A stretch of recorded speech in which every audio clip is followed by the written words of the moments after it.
ሰላም ጤና ይስጥልን ተመልካቾቻችን፣ ሰበር ዜና አለን።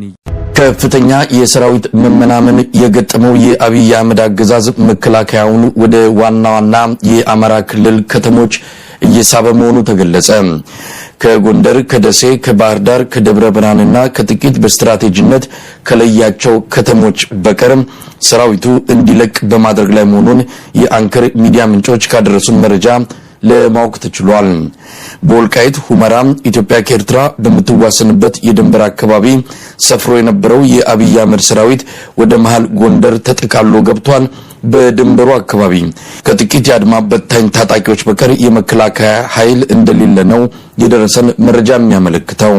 ሰራዊቱ በየቀበሌውና ወረዳው ተበታትኖ ውጊያ ማድረግ ከፍተኛ መስዋዕትነትን እያስከተለ መሆኑን የገመገመው የአብይ አህመድ አገዛዝ ወደ ዋና የአማራ ክልል ከተሞች በመሰብሰብ ሌላውን አካባቢ እየለቀቀ መሆኑን ነው ለመረዳት የተቻለው።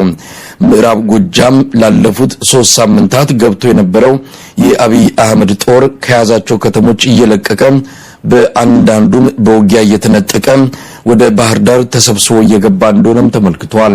በጥቂት ከተሞች መሰብሰብን እንደ ስትራቴጂ እየተከተለ ያለው የአብይ አህመድ አገዛዝ በተቀረው የአማራ ክልል አካባቢዎች በአድማ በታኝና በሚሊሻ ኃይል ፋኖን ለመዋጋት እንዳቀደም ይነገራል። የአብይ አህመድ አገዛዝ የሚቆጣጠረው የአማራ ክልል አካባቢ በጣም ውስን እየሆነ ቢመጣም ለኢትዮጵያ ሕዝብ ክልሉን ማረጋጋት እንደቻለ አድርጎ መረጃ ማስተላለፉን አጠናክሮ ቀጥሎበታል። የሚቀጥሉት 2 እና 3 ሳምንታት የአማራ ክልልን አጠቃላይ ሁኔታ የሚወስን ለውጥ ይኖራል ሲሉ አንድ ከፍተኛ የፋኖ ኃይል አመራር ለአንከር ሚዲያ ገልጸዋል። ትላንት በደቡብ ጎንደር አለምበር ከተማ በአብይ አህመድ ሰራዊት ላይ ከፍተኛ ጥቃት መሰንዘሩ ተገለጸ። በዚያ የሚገኝና በአከር ቀጥሎ ትልቁን የተባለው የወታደራዊ ማሰልጠኛ ካምፕ ላይ የጉና ክፍለ ጦር እርምጃ በመውሰድ ካምፑን በቁጥጥሩ ስር ማድረጉን የቀጠናው የፋኖ ኃይል ህዝብ ግንኙነት ለአንከር ሚዲያ ገልጸዋል። በአለምበር ትላንት በተደረገው ውጊያ በአገዛዙ ሰራዊት ላይ የደረሰው ኪሳራ ከፍተኛ እንደሆነም ተመልክቷል። በርካታ ወታደሮች ሙት፣ ቁስለኛና ምርኮኛ ሆነዋል። የተቀረው የሰራዊቱ ኃይል በየአቅጣጫው መበታተኑንም የህዝብ ግንኙነቱ ለአንከር ሚዲያ ገልጸዋል። በተለያዩ የአማራ ክልል አካባቢዎች የህልውና ትግሉ ተጠናክሮ እየተካሄደ መሆኑ ተገለጸ። ላሊበላ ዳግም በፋኖ ኃይል ከበባ ውስጥ ገብታለች።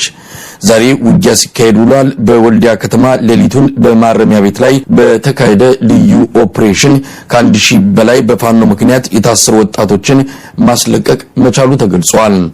ዛሬ ንጋት ላይ በደብረ ታቦር ከተማ የአውሮፕላን ማረፊያ አካባቢ በፋኖና በአብይ አህመድ ሰራዊት መሃል ውጊያ እንደተካሄደም ለአንከር ሚዲያ በደረሰ መረጃ ላይ ተመልክቷል።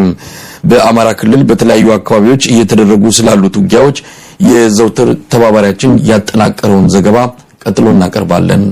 ዛሬ እንግዲህ ከ12 ሰዓት ተኩል ጀምሮ ደብረ ታቦር ከተማ በተለይ በአየር ማረፊያው አካባቢ ከባድ ጥቃት ሰንዝሯል ፋኖ። አሁን በሰዓት ከባድ ውጊያ እየተደረገ ነው። መከላከል እያደረገ ነው። አየር መንገዱ አካባቢ የፋኖ ኃይሎች ተቆጣጥረውታል። ደብረ ታቦር አየር መንገድ ተብሎ በሚጠራው አካባቢ ፋኖ ገብቶ ተቆጣጥሯል። በሌላ በሁለት አቅጣጫዎችም እንዲሁ ጥቃት ሰንዝሯል። ደብረ ታቦር ከተማ በዚህ ሰዓት በጣም ከፍተኛ ሽብር ላይ እና ድንጋጤ ላይ ነው ያለው። ሌላው በወልዲያ ከተማ ዛሬ 6 ሰዓት ተኩል ላይ በተደረገ ኦፕሬሽን ከዚህ በፊት በወልዲያ ስቴዲየም የነበሩ ሰዎች ወደ ማረሚያ ቤት ተወስደው የፋኖ ቤተሰቦች ፋኖ ናችሁ፣ ለፋኖ ምጥጥቅ እና ስንቅ ታቀብላላችሁ፣ መረጃ ትሰጣላችሁ የሚል ከ1200 በላይ ወጣቶች እዛ ማረሚያ ቤት ታስረው ነበረ። ነገር ግን የፋኖ ኃይሎች ድንገተኛ ጥቃት ሰንዝረው ከሌሊቱ 6 ሰዓት ተኩል ላይ ሁሉንም 1200 በላይ የሆኑ የፋኖ ወጣት ልጆችና ቤተሰቦቻቸውን አስፈትተው ከከተማ ወጥተዋል። ነገር ግን በወልዲያ ከተማ ዙሪያ ላይ ከበው አሁን በዚህ ሰዓት ውጊያ እየተደረገ ነው ያለው። ሌላው ላሊበላ ከተማ ከዚህ በፊት ያው ህብረተሰቡ ሰብስበው ነበረ፣ ሰላም እንዴት እናምጣ የሚል ፕሮግራም ሰብስበው የተለያዩ የመንግስት አካላት ህብረተሰቡ ሰብስበው ነበረ። አሁንም በከባድ መሳሪያ እየተኮሱ በጣም ስላስቸገሩ ፋኖ ዛሬ ጠዋት በከተማዋ አካባቢ ድንገተኛ ጥቃት ሰንዝሮ አሁን ከተማዋ ለሁለት ተከፍላለች። ግማሹን ፋኖ ይዞታል፣ ግማሹን ደግሞ አሁን በመከላከያ ኃይል ያለው በመከላከያ ኃይል የተያዘው ቦታ ጥቃት ተሰንዝሮበት ወደ አየር መንገዱ 2 ኦራል መኪኖች እየተንቀሳቀሱ ነበረ። እነዚህ መኪኖች በፋኖ ኃይሎች በተደረገ ምት 2 መኪኖች ተቃጥለዋል። በመኪና ውስጥ የነበሩ የአገዛዙ ጦር ኃይሎች ተቃጥለዋል ማለት ይቻላል። እየጨሰ ነው አሁን ራሱ በሰዓት እኔ በመደውል ሰዓት መኪኖቹ ተቃጥለው እየጨሱ ናቸው። ትናንትና በአረብ ገበያ አልፎ መካነ ኢየሱስን ለመቆጣጠር ተንቀሳቅሶ የነበረው በ8 ካሶኒ መኪና ከ100 በላይ የሚይዝ በጣም ትልቅ ተሳቢ ካሚዮን ነው። በ8 መኪና ተንቀሳቅሶ የነበረው የአገዛዙ ኃይል ወይም የመከላከያ ሰራዊት አባላት ደራ ወረዳ ዋና ከተማ አንበሳሜ ከደረሰ በኋላ ከፍተው አሳልፈው አረብ ገበያን አካባቢ ላይ ሲደርስ በተለያየ አቅጣጫ የመጣ የፋኖ ኃይል ከፍተኛ ምት አሳርፎበት እስከዛሬ ድረስ በአካባቢው ያልተገኘ ድል 8ቱን መኪና ሙሉ በሙሉ ወቃለወሬ ነጋሪ ሳይተርፍ ነው የደመሰሱት። የአካባቢው ማህበረሰብ ወጥቶ አሁን አስክሬን መቅበር ላይ ናቸው። ድሉ ከተገኘ በኋላ ሙሲት የምትባል ከተማ አለች። በአጠገቡ በደራ ወረዳ 2ኛ ከተማ ነች። የደራ ወረዳ ዋና ከተማ አንበሳሜ አለች። መካነ ኢየሱስ የስቴ ከተማ አለች። እንዲሁም የስቴ ወረዳ 2ኛ ከተማ አረብ ገበያ አለች። በእነዚህ በአራቱ ከተሞች ላይ ፌሽታ ከህብረተሰቡ ጋር እያከበሩ ነው ፋኖች። አራቱ ከተሞች አሁን በፋኖ ቁጥጥር ስር ናቸው። ትናንትና የጎጃም ፋኖ እዝ አጠቃላይ በክፍለ ሀገሩ የተፈጠረውን ከፍተኛ የሆነ የዘር ጭፍጨፋ ለማድረግ የመጣውን ኃይል መክቶ ከአካባቢው ጠራርጎ ለማስወጣት አንድ መመሪያ አውጥቶ ነበረ። በየትኛውም አካባቢ ከሞተርና ከባጃጅ ውጪ የመኪና እንቅስቃሴ ማድረግ አይቻልም ባለው መሰረት ከዛሬ ጀምሮ ከፍኖተ ሰላም ከተማ አጠገብ ሆዳሺ የምትባል የገጠር ከተማ ነበረች እና በፋኖ ቁጥጥር ስር ወድቃ ነበር ከጠዋቱ 3 ሰዓት አካባቢ ላይ። ይህን ተከትሎ በፍኖተ ሰላም ከተማ የሚገኘው የመከላከያ ኃይል የአድማ ብተና ኃይልና ሚኒሻ በጋራ በመሆን ያችን ከተማ ከፋኖ ለማስለቀቅ ተንቀሳቅሰው ነበር። ነገር ግን ለ1 ሰዓት ተኩል በተደረገው ውጊያ ተመተው ወደኋላ ወደ ፍኖተ ሰላም አፈግፍገው ተመልሰዋል። በዚህ አጋጣሚ በውጊያው በተካሄደበት ሰዓት ከፍተኛ ቁጥር ያለው የአድማ ብተና ኃይል ከሆዳሺ ከተማ ጠፍቶ ፋኖን ተቀላቅሎ ነበረ። በዚህ የተበሳጨው ተመቶ የተመለሰው የመከላከያ ኃይልና የአድማ ብተና ኃይል ወደ ፍኖተ ሰላም ከተማ ገብቶ አድማ ብተና እና የተወሰኑ ሚኒሻዎች ጠፍተዋል በማለት በየቤቱ ፍለጋ በሚያደርጉበት ሰዓት በጣም የሚያሳዝንና በጣም የሚያበሳጭ ወጣት አድማሱ ባያብል የተባለ ገና 30 ዓመት ያልሞላው ወጣት ልጅ በመንገድ እየሄደ በጠራራ ፀሐይ 5 ሰዓት ላይ በጥይት መተው ገለውታል። ሌሎችም በስም ያላወቋቸው 2 ልጆች ሙተዋል። ከ15 በላይ የአድማ ብተና ኃይሎች እና 5 የሚሊሻ አባላት ጠፍተዋል። ከዛም በላይ ሊሆን ይችላል። በእርግጥ ተደራጅተው ለ3 ነው የሄዱት፣ መከላከያ፣ አድማ ብተናና ሚኒሻ።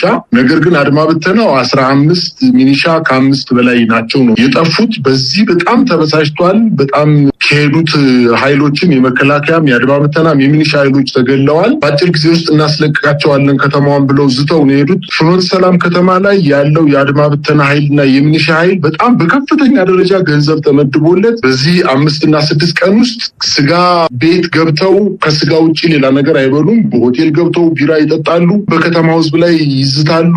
በከተማው ላይ ያሉት ወጣቶችን በጣም እያሳቀቁ ነው የሚገኙት። ነገር ግን የፋኖ ኃይል በቅርብ ርቀት ላይ አድፍጦ ጠብቆ በጣም በርካታ ወታደሮችን ገሎባቸዋል። በወለጋ አድርጎ ጉትን የሚባል ከተማ አለ። በዛ ከተማ አድርጎ ቡሬ ከተማን ለመቆጣጠር በርካታ ኃይል ተንቀሳቅሶ ነበር። ነገር ግን የቡሬና የአካባቢው ፋኖች ጃሞ በረሃ ላይ ወይንም ከቡሬ ከተማ 35 ኪሎ ሜትር ላይ ተንደርድረው ሂደው መክተው አስቀርተውታል። ውጊያው ለ3 ሰዓት ነው የተካሄደው። እስካሁን ድረስ ሰብሮ ማለፍ አልቻለም። ውጊያው እርግጥ ቆሟል። ኃይላቸው ተመናምኗል። የመከላከያ ኃይሎች ወደ ጎጃም ለመግባት ያደረገው ጥረት በወለጋ ጉትን በኩል አልተሳካለትም።